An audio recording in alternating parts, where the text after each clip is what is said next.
So I started collecting records when I was in high school. I was about 15, 16 at the time, circa 2011, peak Tumblr days, you know, the aesthetics, all the vibes were vibing at the time. And I've always had this affinity for the past, the 60s, the 70s. I was raised around my grandma, grew up listening to a lot of oldies, Art Laboe Sundays, you know. So we would go thrifting every weekend. And one of these weekends, I just ended up finding the Jimi Hendrix Experience on vinyl.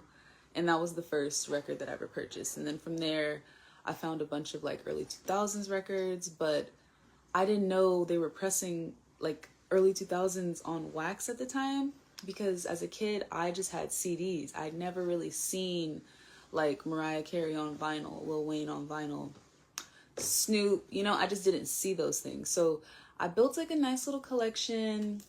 And then I moved across the country and I lost all of those. Some of my all-time favorite records in my collection are Bobby Humphrey's Fancy Dancer from 1975. Behind 1977, 1975 is probably my favorite year in music. This was recorded in Hollywood. It's a Latin funk, jazzy, slightly even a little disco fusion record. It's absolutely amazing from start to finish. I just love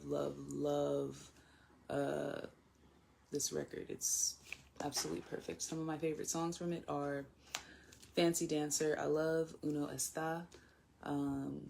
Please Set Me at Ease is like one of the best songs in the world. And yeah, I just love this record. Next is Diamond Life by Sade. I have her entire collection on vinyl, but this one, because it low-key saved my life multiple times just because of the message and how uplifting and inspiring the record is. I absolutely just love these pictures. 1984, you know, classic, changed music forever when it dropped. So I absolutely love Diamond Life. It's one of my all-time favorite albums, period, but definitely one of my favorites in my collection. Next, we have The Wiz, which I got for $1, and it's in like mint condition, basically. This is one of my all-time favorite movies. I'm a Diana Ross girl. She raised me, you know what I'm saying? And yeah, this album, the soundtrack is wonderful.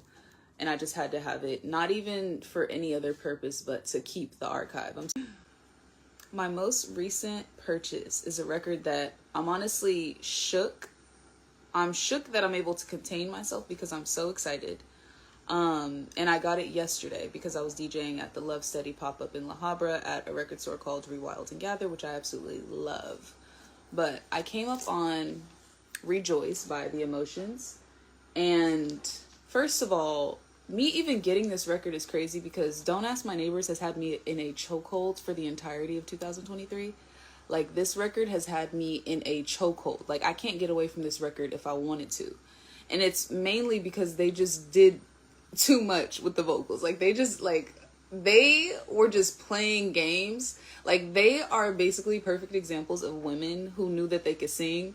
And they just decided to, like, really just, like, do the most because they could. And there was no other choice.